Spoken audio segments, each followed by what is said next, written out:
Welcome to inspire physics classes friends. आज हम शुरुआत करने जा रहे हैं रे ऑप्टिक्स की यानी किरण प्रकाशिकी की। दोस्तों आज हमारा होगा इसका पार्ट नंबर 1। इस पार्ट 1 के अंदर अपन प्लेन मिरर यानी जो हमारा समतल दर्पण होता है उससे संबंधित यानी सभी इंपॉर्टेंट क्वेश्चन करेंगे। दोस्तों आप इस वीडियो को पूरा ज़रूर देखें क्योंकि इस वीडियो में अपन बहुत ही अच्छे अच्छे क्वेश्चन लेकर के आए हैं और हमारे जो प्लेन मिरर से संबंधित जितने भी क्वेश्चन होते हैं, जितने भी टाइप के क्वेश्चन होते हैं, उन सभी टाइप के क्वेश्चन मैं आपके लिए आज इस वीडियो में लेकर के आया हूँ। तो आप इस वीडियो को ज़रूर देखें क्योंकि दोस्तों इस वीडियो को देखने के बाद आपका प्लेन मिरर से संबंधित कोई भी क्वेश्चन नहीं छूटेगा। तो आप इस वीडियो को पूरा ज़रूर देखें।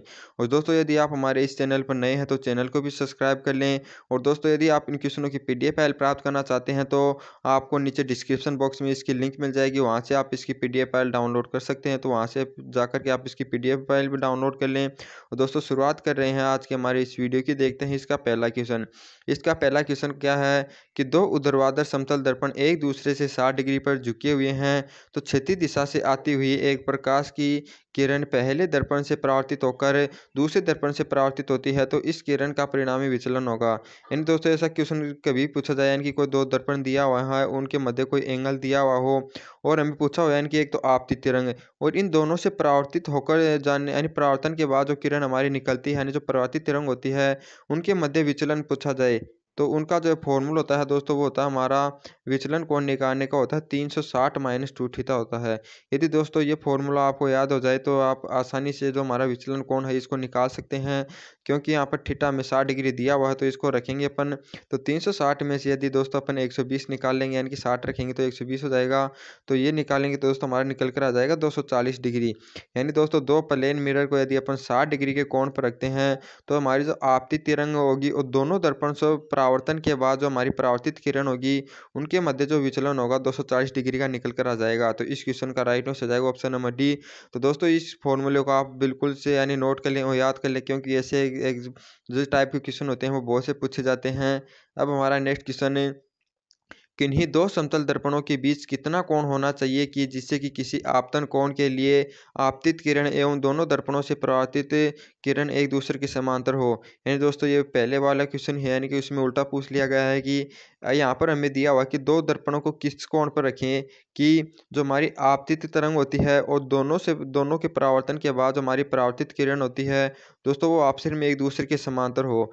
यानी कि ये आपतित किरण और परावर्तित किरण दोनों आपस में समांतर हो तो उसके लिए हमें इन प्लेन मिरर है उनके मध्य कितना एंगल रखना होगा। तो दोस्तों यानी कि यहाँ पर हमें विचलन कोण का मान दिया हुआ है 180 डिग्री हो जाएगा क्योंकि ये दोनों के समांतर हैं और हमें पूछ लिया गया है थीटा का मान। तो दोस्तों पहले वाले क्वेश्चन में मैं थीटा का मान दिया था और विचलन का मान पूछा था तो इसमें विचलन का मान हमें 180 दे दिया और थीटा का मान पूछा। तो दोस्तों पहले वाले फॉर्मूले से ही अपन इसको निकाल सकते हैं। वो फॉर्मूला मैंने आपको बताया था वो क्या होता है कि विचलन कोण निकालने का जो फॉर्मूला होता है वो होता है 360 माइनस 2 थीटा होता है। यहाँ पर हमें विचलन कोण दिया हुआ है 180 डिग्री यानी दोनों आपस में समांतर हैं तो अपन यहाँ से थीटा का मान निकाल सकते हैं। तो यदि अपन यहाँ पर 2 थीटा इज इक्वल टू करेंगे तो दोस्तों ये 360 में से 180 इधर आ जाएगा, 2 थीटा इधर जाएगा तो 360 में से 180 निकालेंगे तो 180 बच जाएगा। तो इस प्रकार से दोस्तों थीटा का मान निकल कर आ जाएगा वो हमारा हो जाएगा 180/2 यानी कि 90 डिग्री। यानी कि दोस्तों यदि कोई दो प्लेन मिरर को यदि परपेंडिकुलर रखते हैं तो हमारी जो आपतित किरण होती हैं और दोनों दो बार परावर्तन के बाद जो हमारी जो निकलने वाली परावर्तित किरण होती है वो समांतर होंगी। यदि हमारे जो मिरर परपेंडिकुलर हो या लंबवत रखे जाए 90 डिग्री का एंगल रखा जाए तो ही हमारी आपतित और परावर्तित किरण क्या होंगी, समांतर होंगी। दोस्तों आप इस क्वेश्चन को निकाल सकते हैं। दोस्तों ये जो फॉर्मूला है बहुत ही इंपॉर्टेंट है, इसको नोट कर लें, इस पर बहुत से क्वेश्चन पूछे जाते हैं। अब है नेक्स्ट क्वेश्चन है एक समतल दर्पण को जो प्रकाश किरण को थीटा कोण से परावर्तित करता है तो आपतन तल के लंबवत दर्पण तल में आपतन बिंदु से होकर जाने वाले अक्ष के विपरीत घुमाया जाता है। यानी कि दोस्तों हमें दिया हुआ है कि कोई हमारा दर्पण है उस पर कोई जो किरण परावर्तित आपतित हो रही है वह है उसको थीटा कोण से क्या कर देता है, परावर्तित कर देता है। यदि दोस्तों इस मिरर को यह जो हमारा इस तल यानी आपतन तल के लंबवत अक्ष है उसके सापेक्ष इस प्रकार से घुमाया जाता है तो हमें बताना है कि इसमें कितना विचलन होगा। तो देखिए दोस्तों यदि अपन यह हमारा जो पहले मिरर था यदि इसको इस प्रकार से थीटा कोण पर घुमा देते हैं तो हमारी जो ये आपतित किरण होगी दोस्तों पहले इस डायरेक्शन में जा रही थी अब ये इस डायरेक्शन में चली जाएगी यानी कि दोस्तों ये जो घूम जाएगी वो 2 थीटा कोण से अधिक घूम जाएगी। तो इस क्वेश्चन का राइट आंसर जाएगा ऑप्शन नंबर सी वाला। दोस्तों याद रखना कभी भी यदि मिरर को थीटा कोण से घुमाया जाए तो हमारी जो परावर्तित परावर्तित किरण होगी वो 2 थीटा कोण से घूम जाएगी, यानी कि इसके दुगुने कोण से यानी परावर्तित किरण हमारी घूम जाती है। तो इस क्वेश्चन का राइट आंसर हो जाएगा ऑप्शन नंबर सी वाला। अब है नेक्स्ट क्वेश्चन है, एक समतल दर्पण आपकी ओर 10 सेंटीमीटर पर सेकंड की चाल से आ रहा है जिसमें आप अपना प्रतिबिंब देख रहे हैं। तो आपका प्रतिबिंब आपकी ओर किस चाल से आ रहा है। यानी दोस्तों दिया हुआ है कि कोई मान लो आप यहाँ पर खड़े हैं और ये कोई समतल दर्पण है, ये आपकी ओर 10 सेंटीमीटर पर सेकंड की स्पीड से आ रहा है। तो आपको यह बताना है कि जो आपका इमेज है यानी कि प्रतिबिंब है ये आपकी ओर किस वेलोसिटी से आएगा। तो दोस्तों याद रखना, कभी भी यदि आपको इस प्रकार का क्वेश्चन पूछा जाए तो यानी कि दोस्तों ये जो प्रतिबिंब की स्पीड होगी वो हमारी जो दर्पण होती है उसकी स्पीड की 2 गुनी होती है। यदि प्रतिबिंब की यानी कि दोस्तों हमारे जो दर्पण होता है इसकी स्पीड यदि v दी हुई हो तो हमारी जो इमेज की स्पीड होगी जो आपकी तरफ आएगी जिस स्पीड से वो जाएगी 2v। तो यहाँ पर हमें ये दिया हुआ है 10 सेंटीमीटर। तो दोस्तों हमारे जो प्रतिबिंब होगा उसकी जो स्पीड हो जाएगी इसको 2 से मल्टीप्लाई कर देंगे यानी 20 सेंटीमीटर पर सेकंड हो जाएगा। इसका right answer option number C वाला। यदि आपके और प्लेन मिरर 10 मीटर पर सेकंड से आ रहा है तो ये जो इसके द्वारा जो इमेज बनेगी प्रतिबिंब होगा दोस्तों वो आपकी ओर से दुगनी स्पीड से आएगा यानी कि 20 मीटर पर सेकंड हो जाएगा। अब हमारा है नेक्स्ट क्वेश्चन है, एक विद्युत बल्ब को 60 डिग्री के कोण पर समतल दर्पणों के बीच रखा गया है, इस बल्ब के कितने प्रतिबिंब दिखेंगे। यानी कि दोस्त हमें दिया हुआ है कि कोई दो इमेज यानी कि जो हमारे वो है समतल दर्पण है यानी प्लेन मिरर है उनके मध्य कोण यदि 60 डिग्री का हो और उनके मध्य कोई बल्ब रखा हुआ है तो इस बल्ब के कितने प्रतिबिंब बनेंगे यानी कि कितनी इमेज बनेगी उन नंबरों की संख्या हमें निकालनी है यानी इमेज के नंबरों की संख्या निकालनी है। तो दोस्तों इसका जो फॉर्मूला है वो आपको बता देता हूँ क्या होता है कि ऐसा क्वेश्चन यदि आपको पूछा जाए इमेज के यानी कि संख्या पूछा जाए यदि दो दर्पणों को किसी कोण पर रखा जाए तो सबसे पहले क्या करेंगे कि 360 के अंदर अपन दोस्तों थीटा का से डिवाइड करते हैं यानी कि जो हमें जिस कोण पे दर्पण रखे होते हैं उससे इसे डिवाइड कर देते हैं। यदि दोस्तों इसका मान हमें सम प्राप्त हो जाता है तो हमारी जो प्रतिबिंब की संख्या हो जाएगी यानी इमेज की नंबर ऑफ इमेज होगी वो हो जाएगी n-1। और दोस्तों याद रखना यदि 360 अपॉन थीटा का मान विषम प्राप्त हो जाता है यानी विषम प्राप्त होने के बाद जो हमारी प्रतिबिंब की संख्या हो जाएगी दोस्तों ओनली यानी कि 360 अपॉन थीटा है इसी के मान के बराबर हो जाएगी। यदि हमारी सम होती है तो 360 बटे थीटा का जो मान होता है उसमें से एक हटा देते हैं। यदि दोस्तों 360 अपॉन थीटा का मान अभी विषम प्राप्त होता है तो विषम मान ही हमारी प्रतिबिंब की संख्या हो जाएगी। तो दोस्तों यहाँ पर इसको अपन सोल्व करते हैं। यहाँ पर हमें थीटा का मान 60 डिग्री दिया हुआ है तो 360 से को यदि अपन 60 से डिवाइड करते हैं तो हमारा जो निकल कर के आ जाएगा वो निकल कर आ जाएगा 6 यानी कि दोस्तों हमें सम संख्या प्राप्त हुई है। तो मैंने बताया था कि जो प्रतिबिंब की संख्या निकाल लेंगे तो 360 अपॉन 60 का मान हमारा निकला है इसमें से एक निकाल देंगे क्योंकि हमें सम संख्या प्राप्त हुई है। तो हमारी नंबर ऑफ मिरर्स जो जाएगा वो जाएगा 5 यानी ऑप्शन नंबर हो जाएगा इसका सी राइट है। अब हमारा है नेक्स्ट क्वेश्चन है, एक मोटा समतल दर्पण विद्युत बल्ब के तंतु को अनेक प्रतिबिंब बनाता है तो इसमें इनमें से जो अधिकतम चमकीला होगा वह है। यानी दोस्तों इस क्वेश्चन में हमें दिया हुआ कोई हमारा मोटा दर्पण है यानी कि मोटा कांच है उस पर कोई यानी कि प्रतिबिंब यानी कि किसी बल्ब के तंतु से जो प्रकाश आपतित हो रहा है तो हमें बताना है कि इसका जो इमेज बनेंगे कौन सी इमेज यानी कौन से नंबर की इमेज होगी वो सबसे चमकीली होगी। तो देखिए दोस्तों मैं आपको इसको पूरे यानी डीपली बताता जाता हूँ। यानी कि दोस्तों यदि पहले किरण यहाँ पर आएगी यानी मान लो कि इसकी जो तीव्रता है वो 100% है तो दोस्तों हम जानते हैं कि जब कोई किरण एक साथ परावर्तित होती है और अपवर्तित होती है तो हमारे जो इसकी तीव्रता का यानी मैक्सिमम भाग होता है दोस्तों हमारा अपवर्तित हो जाता है यानी 90% भाग तो इसका अपवर्तित होता है ओनली परावर्तित होता है इसका 10% भाग। यदि दोस्तों इधर यानी कि यह पॉलिश किया हुआ है तो यहाँ से यदि परावर्तन होगा तो पूरा 90% भाग इधर जाएगा क्योंकि कोई भी भाग इस अपवर्तित नहीं होगा, सारा 90% भाग होगा वो हमारा परावर्तित हो जाएगा। तो दोस्तों फिर से अपन देखते हैं कि इसका 80% भाग तो दोस्तों हमारा दोबारा से यहाँ से अपवर्तित हो जाएगा बल्कि 10% भाग होगा इसका वो जाएगा हमारा परावर्तित। तो यहाँ से फिर से 10% भाग यहाँ पर आ जाएगा परावर्तित होकर। तो दोस्तों यहाँ से अपन देखते हैं कि 9% भाग तो इसका फिर से क्या हो जाता है अपवर्तित हो जाता है और बाकी जो हमारा 9% भाग बचता है वो अंदर की ओर परावर्तित हो जाता है। तो यहाँ से अपन इस डायग्राम में देखते हैं कि दोस्तों हमारी जो पहले वाला जो प्रतिबिंब बनता है उसकी जो तीव्रता है ओनली दोस्तों हमारी 10% है, और दूसरे वाला जो प्रतिबिंब बन रहा है दोस्तों उसकी तीव्रता हमें 80% प्राप्त हुई है, और जो तीसरा वाला जो इमेज बन रहा है दोस्तों उसकी तीव्रता 9% प्राप्त हुई है। यानी कि दोस्तों जो सबसे अधिक चमकीला हमारा प्रतिबिंब होता है वो होता है दूसरे नंबर का यानी द्वितीय, यानी कि पहले वाले की 10% होती है और दूसरे वाले की 80% होती है। तो इस क्वेश्चन का राइट आंसर हो जाएगा ऑप्शन नंबर बी वाला, यानी दोस्तों जो दूसरा प्रतिबिंब होगा वो हमारा अधिक चमकीला प्राप्त होगा। अब है नेक्स्ट क्वेश्चन है, एक समतल दर्पण से 3 मीटर की दूरी पर स्थित किसी वस्तु के प्रतिबिंब का फोटो लेना है। एक कैमरा जो समतल दर्पण से 4.5 मीटर की दूरी पर स्थित है, तो फोटो लेने के लिए कितनी दूरी पर फोकस करना चाहिए। यानी दोस्तों हमें दिया हुआ है कि कोई हमारा कोई प्लेन मिरर है और उससे कोई 3 मीटर की दूरी पर स्थित वस्तु है, यानी कि कोई 3 मीटर दूरी स्थित पर कोई वस्तु है, और एक और यानी प्लेन से यानी कि कोई 4.5 मीटर की दूरी पर कोई कैमरा रखा हुआ है। ये हमारा कैमरा रखा हुआ है और ये कोई इमेज है, ये है 3 मीटर की दूरी पर। तो दोस्तों हमें बताना है कि जो हमारा बिंब है यानी ऑब्जेक्ट है इसका जो प्रतिबिंब बनेगा यानी इमेज बनेगी, उसको देखने के लिए कैमरे को कितनी दूरी पर फोकसित करना होगा। तो यानी कि दोस्तों हमें कैमरा और जो हमारा प्रतिबिंब होगा इसके मध्य की दूरी निकालनी है। तो देखिए दोस्तों ये दूरी हमें 7 यानी 4.5 दी हुई है।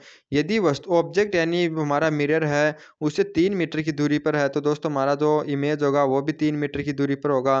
तो हमारी जो कैमरे की और जो इमेज है इसकी टोटल डिस्टेंस हो जाएगी वो हो जाएगी 7.5 मीटर।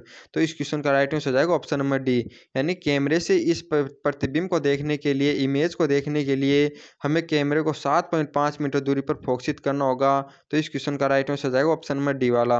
अब है नेक्स्ट क्वेश्चन है, जब एक समतल दर्पण को थीटा कोण से घुमाया जाता है तो परावर्तित किरण 2 थीटा कोण से घूम जाती है। दोस्तों मैंने बताया है कि यदि किसी समतल दर्पण को थीटा कोण से घुमा दिया जाता है तो परावर्तित किरण होती है 2 थीटा कोण से घूम जाती है।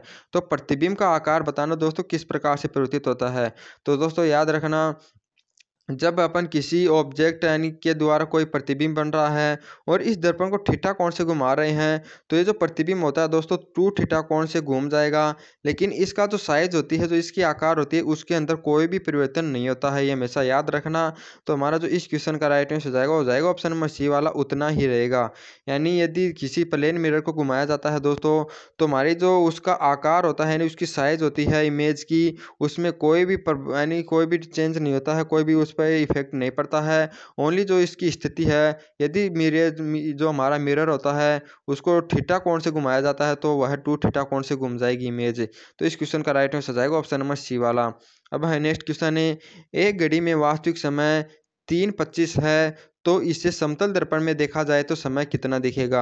यानी दोस्तों हमें दिया हुआ है कि कोई हमारे को घड़ी दी हुई है, वह जो हमें समय दर्शा रही है वो हमें 3 यानी 25 का दर्शाइए। 3:25 पर दोस्तों हमारी सुइयाँ इस प्रकार से होती हैं।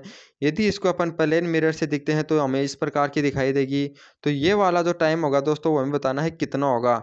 तो दोस्तों याद रखना, इस प्रकार का इस टाइप का क्वेश्चन आपको कभी भी पूछा जाए तो क्या करना होगा कि 11 गुण यानी कि 11:60 होती है, यानी 11 घंटे 60 मिनट में से आपको दिया गया टाइम निकालना है।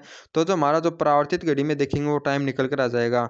ये टाइम हमें दिया हुआ है 3:25। तो परावर्तन के बाद जो टाइम होगा उसको अपन निकालने के लिए 11:60 में से जो दिया हुआ है टाइम वो घटा देंगे। तो 60 में से यदि दोस्तों अपन 25 घटाते हैं तो हमारा बच जाता है 35, यानी कि 35 मिनट होंगी, और 11 में से 3 घटाएंगे तो हमारा बच जाएगा 8। यानी कि दोस्तों हमारा जो इस घड़ी के अंदर जो टाइम होगा वो होगा 8:35। तो इस क्वेश्चन का राइट आंसर हो जाएगा ऑप्शन नंबर ए वाला। यदि दोस्तों आपको कोई भी समय दिया हुआ हो और फिर उसको मिरर द्वारा यानी परावर्तित घड़ी को देखते हैं तो उसके अंदर जो समय पूछा हो तो उसको निकालने के लिए अपन 11:60 होती है उसमें से दिया हुआ टाइम निकाल देते हैं। तो हमारा जो परावर्तित घड़ी होगी उसके अंदर जो टाइम पूछा गया है वो आ जाएगा। तो इस क्वेश्चन का राइट आंसर हो जाएगा 8:35। अब हमारा नेक्स्ट क्वेश्चन है, एक छोटी वस्तु किसी समतल दर्पण के सामने 10 सेंटीमीटर की दूरी पर स्थित है। यानी कि दोस्तों कोई छोटी वस्तु है वह समतल दर्पण के सामने हमें दी हुई है कि 10 सेंटीमीटर दूरी पर स्थित है। यदि आप वस्तु के पीछे दर्पण से 30 सेंटीमीटर दूरी पर रखे हैं, यानी कि दोस्तों ये हमारा जो दर्पण है इसके पीछे आप 30 सेंटीमीटर की दूरी पर खड़े हैं, तो इसके प्रतिबिंब को देखने के लिए आपकी आँखों द्वारा फ़ोकस की गई दूरी, यानी कि दोस्तों इस वस्तु का प्रतिबिंब देखना है आपको, वह कितनी दूरी पर दिखेगा। दोस्तों यहाँ पर इस जो हमारा ऑब्जेक्ट है यानी जो हमारी वस्तु है, इसकी जो मिरर से दूरी है वो हमें 10 सेंटीमीटर दी हुई है। तो दोस्तों हमारा जो इसकी इमेज बनेगी वो भी मिरर से 10 सेंटीमीटर दूरी पर ही बनेगी, यानी कि प्रतिबिंब भी इसे 10 सेंटीमीटर दूरी पर इधर चला जाएगा। और जो हमें व्यक्ति दिया हुआ है वो मिरर से यानी 30 सेंटीमीटर दूरी पर खड़ा है। तो दोस्तों हमारी जो इसकी इमेज होगी उससे यानी व्यक्ति की कितनी दूरी हो जाएगी, वो हो जाएगी 30, तो ये है 10 ये है, तो 30 प्लस 10 हो जाएगी यानी 40 सेंटीमीटर। यानी दोस्तों वस्तु इस व्यक्ति को यदि इमेज को देखना है, इस ऑब्जेक्ट की इमेज को देखना है, तो अपनी आँखों को 40 डिग्री दूरी पर यानी फोकसित करना होगा, यानी कि 40 सेंटीमीटर दूरी पर देखना होगा। तो इस क्वेश्चन का राइट आंसर हो जाएगा ऑप्शन नंबर सी वाला। अब हमारा नेक्स्ट क्वेश्चन है, किसी समतल दर्पण के से वास्तविक प्रतिबिंब प्राप्त हो सकता है। यानी दोस्तों में दिया हुआ कि कोई समतल दर्पण है, उससे वास्तविक यदि प्रतिबिंब हमें प्राप्त करना हो तो किस पर यानी कौन सी कंडीशन लागू होगी। तो दोस्तों याद रखना, तो हमारी समांतर यदि किरणें आती हैं तो हमारा जो प्लेन मिरर होता है, समतल दर्पण होता है, उसके द्वारा हमेशा आभासी प्रतिबिंब बनता है। यदि दोस्तों इस पर अपन अपसारित किरणें डालते हैं, यानी कि जो यानी कि केंद्रित होने वाली किरणों को डालते हैं, तो यह जो परावर्तन होने के बाद ये किरण इधर आएगी और ये किरण इधर आएगी, यानी कि इनके क्रॉसित पर हमारा जो इमेज बन जाएगी। यानी कि यदि जो किरणें होती हैं दोस्तों अपसारी होती हैं, तो हमारी जो पर इमेज बन जाएगी वो क्या हो जाएगा, वास्तविक इमेज बन जाएगी। और यदि दोस्तों अपन इन किरणों को अभिसारी लेते हैं, यानी कि फैलने वाली किरणें लेते हैं, अभिसारी किरणों का मतलब ये होता है कि यदि इस बिंदु पर इसके मध्य की दूरी कम हो तो धीरे धीरे बढ़ती जाती है, यानी फैलती जा रही हैं। और उनके बाद यदि परावर्तन के बाद देखते हैं ये किरण इधर चली जाएगी और ये किरण इधर चली जाएगी। यदि दोस्तों इनको क्रॉस करवाते हैं तो हमें यानी कि है काल्पनिक किरणों को यानी कि खींचते हैं, यानी कि उसको बढ़ाते हैं, और ये हमारे कल्पना के अनुसार इस बिंदु पर प्रतिशत करेंगे। दोस्तों वास्तव में इस बिंदु पर यह क्रॉसित नहीं कर रही हैं, वास्तव में तो यह इस डायरेक्शन में जा रही हैं, लेकिन यदि अपन कल्पना करते हैं तो यहाँ पर इस बिंदु पर मिलेंगे, यानी कि दोस्तों ये आभासी प्रतिबिंब बनेगा। तो हमें यही पूछा गया है कि यदि आपतित किरणें होती हैं, आपतित किरणें अपसारी हो, दूसरा है आपतित किरणें अभिसारी हो। तो दोस्तों यदि अपसारी किरणें होती हैं तो ही हमारी जो प्रतिबिंब बनेगा दोस्तों वो हमारा वास्तविक प्रतिबिंब बनता है। यदि अभिसारी किरणें होती हैं यानी फैलने वाली किरणें होती हैं, तो हमारी जो इमेज बनती है दोस्तों हमारी वो क्या बनती है, वो आभासी बनती है, यानी कि वास्तविक नहीं बनती है। तो इस क्वेश्चन का राइट आंसर हो जाएगा ऑप्शन नंबर ए वाला। यदि किसी समतल दर्पण पर जो किरणें होती हैं दोस्तों वो अपसारी होती हैं, यानी केंद्रित होने वाली किरणें होती हैं, तो वह परावर्तन के बाद इस प्रकार यानी एक वास्तविक इमेज बनाती हैं समतल दर्पण द्वारा। तो इस क्वेश्चन का राइट आंसर हो जाएगा ऑप्शन नंबर ए वाला। याद रखना एग्जाम में क्वेश्चन पूछा गया है। अब हमारा नेक्स्ट क्वेश्चन है, दो समतल दर्पण एक दूसरे से 72 डिग्री पर झुके हुए हैं, यानी कि दोस्तों यानी दो प्लेन मिरर हैं वो एक दूसरे से 72 डिग्री पर झुके हुए हैं। दोनों दर्पणों के बीच रखी हुई यानी वस्तु के प्रतिबिंबों की संख्या होगी। यानी दोस्तों यानी कि हमें दिया हुआ कि दो प्लेन मिरर हैं, उनके मध्य कोई ऑब्जेक्ट रखी है, तो इसके इमेज के यानी नंबरों की संख्या निकालनी है। तो वो मैंने आपको बताया था कि सबसे पहले 360 के अंदर ठीक से डिवाइड करते हैं। तो 360 को अपन 72 से डिवाइड करेंगे, ये 360 है, इसको यदि अपन 72 से डिवाइड करेंगे तो ये हमारा बचेगा यहाँ पर 2, और 2 को 2 यानी 10 से मल्टीप्लाई कर देंगे तो हमारा निकल कर आ जाएगा 5। यानी दोस्तों इसका जो मान निकल कर के आया है वो हमारा विषम निकल कर के आया है। तो मैंने बताया था कि यदि 360 अपॉन थीटा का मान विषम निकल कर आता है तो इमेज और नंबरों की संख्या वही हो जाती है, यानी 5 हो जाएगी। यदि दोस्तों इसका मान हमारा सम आ जाता तो इसमें से अपन 1 माइनस कर देते, फिर वो हमारी क्या हो जाती, नंबर ऑफ इमेज हो जाती। तो इस क्वेश्चन का राइट आंसर हो जाएगा ऑप्शन नंबर डी वाला, यानी इमेज ऑफ नंबर हो जाएगी 5।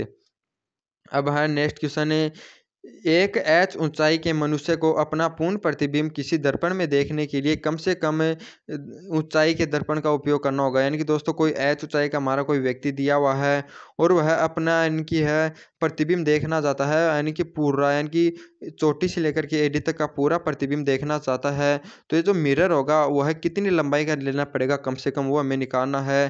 दोस्तों याद रखना, यदि किसी भी यानी कि लंबाई वाले व्यक्ति को अपना संपूर्ण प्रतिबिंब देखना है तो जो मिरर की जो हमारी जो लंबाई होगी दोस्तों, जो व्यक्ति है उसकी हाफ होनी चाहिए, यानी कि कम से कम हाफ तो होनी चाहिए। यदि इससे कम लेंगे तो व्यक्ति अपना पूर्ण प्रतिबिंब नहीं देख पाएगा। यानी कि यदि दोस्तों व्यक्ति की हाइट h है तो उसे h/2 का प्रतिबिंब लेना, यानी कि जो मिरर है वो लेना ही होगा अपना संपूर्ण प्रतिबिंब देखने के लिए। यदि इससे कम वाला अपन दर्पण लेंगे तो वह h ऊंचाई वाला व्यक्ति अपना संपूर्ण प्रतिबिंब नहीं देख पाएगा। तो इस क्वेश्चन का राइट आंसर हो जाएगा ऑप्शन नंबर सी वाला, यानी कम से कम हो, यानी कि जितनी व्यक्ति की हाइट है अपनी हाइट का आधा हाइट का जो मिरर है उसके उपयोग में लेना ही होगा अपना संपूर्ण प्रतिबिंब देखने के लिए। तो इस बात को नोट कर लें, बहुत ही इंपॉर्टेंट है। अब है नेक्स्ट क्वेश्चन है, दो समतल दर्पण परस्पर 45 डिग्री पर यानी 45 डिग्री का कोण बनाते हैं, तो इनके मध्य एक वस्तु रखी हुई है, तो बनने वाले कुल प्रतिबिंबों की संख्या होगी। यानी दोस्तों हमें दिया हुआ है, ऐसा क्वेश्चन कर चुके हैं। तो मैंने बताया था कि सबसे पहले इन नंबर ऑफ इमेज ज्ञात करने के लिए 360 में थीटा का भाग दे हैं। तो दोस्तों 360 में यदि अपन 45 डिग्री का भाग देंगे तो हमारा निकल कर आ जाएगा, ये हो जाएगा 8, यानी कि 45 में इसको भाग देंगे तो दोस्तों 8 निकल कर आ जाएगा। यानी कि अपन ये सम संख्या प्राप्त हो रही है। तो दोस्तों मैंने बताया था कि नंबर ऑफ यानी इमेज यानी नंबर ऑफ इमेज निकालने के लिए यदि संख्या सम प्राप्त होती है तो उसमें से अपन एक घटा देते हैं, वही हमारी नंबर ऑफ इमेज हो जाएगी। तो प्रतिबिंबों की संख्या यहाँ पर निकल कर आ जाएगी, वो हो जाएगी 7, यानी ऑप्शन नंबर सी वाला। दोस्तों ये जो मैं आपको क्वेश्चन करा रहा हूँ ये सभी बहुत ही इंपॉर्टेंट है। दोस्तों आप हमारे इस वीडियो को लाइक नहीं किया तो वीडियो को भी लाइक कर दें और इसको ज़्यादा से शेयर कर दें। और दोस्तों जो भी मैंने आपको इस वीडियो के अंदर कंसेप्ट बताए हैं आप उन सभी को नोट कर लें, उनसे बाहर आपके एग्जाम में कोई भी क्वेश्चन नहीं पूछा जाएगा। समतल दर्पण से संबंधित जो भी इंपॉर्टेंट क्वेश्चन होते हैं वो मैं आपके लिए इस वीडियो में लेकर के आया हूँ, इससे बाहर कोई नहीं जाएगा। अब हमारा है लास्ट क्वेश्चन है, समतल दर्पण की फोकस दूरी होती है, यानी कि दोस्तों हमारी जो समतल दर्पण होती है उसकी हमें फोकस दूरी बतानी है कितनी होती है। तो याद रखना, तो समतल दर्पण की जो फोकस दूरी होती है दोस्तों वो हमारी क्या होती है, अनंत होती है। यानी कि दोस्तों फोकस दूरी क्या कहते हैं, किसे कहते हैं, यानी यदि किसी दर्पण के ऊपर समांतर किरणें आपतित कराते हैं, फिर वह किरणें जिस बिंदु पर परावर्तन के बाद यानी केंद्रित होती हैं, जिस बिंदु पर केंद्रित होती हैं वही हमारा फोकस बिंदु कहलाएगा। लेकिन दोस्तों प्लेन मिरर के बाद के अंदर ये होती हैं आपतित किरणें कहीं पर भी केंद्रित नहीं होती हैं, यानी वापस ही समांतर यह क्या करती हैं, परावर्तित हो जाती हैं। तो इस प्रकार ये अपन मानते हैं कि अनंत पर जाकर के फोकसित होती हैं। तो यानी कि जो समतल दर्पण की फोकस दूरी हो जाती है वो हो जाती है अनंत, यानी बी वाला हो जाएगा इसका राइट आंसर। दोस्तों इसी क्वेश्चन के साथ हमारा आज का वीडियो समाप्त होता है। दोस्तों आप ये वीडियो को ज़्यादा से शेयर करें और इसको लाइक करें, और अभी जिस चैनल को सब्सक्राइब नहीं किया है तो चैनल को भी सब्सक्राइब करें। तो दोस्तों कमेंट में करके जरूर बताएं कि यह आपको वीडियो कैसी लगी। जय हिंद दोस्तों।